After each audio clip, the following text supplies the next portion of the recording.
amateka n'ubundi nkatwe abana basore cyangwa se dusanze ariko nyuma bakuciye kumwe umukino uzibajyana umunsi bazibajyana kuri stade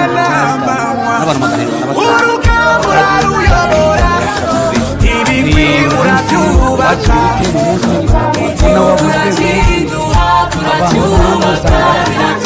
kugira ngo ishimwe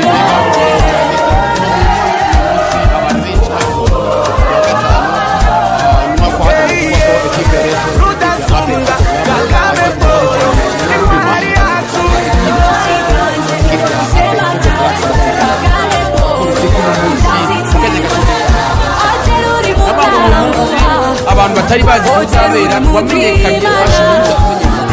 igihe gito ariko urebye aka kanya hari abantu bita kure n'urubyiruko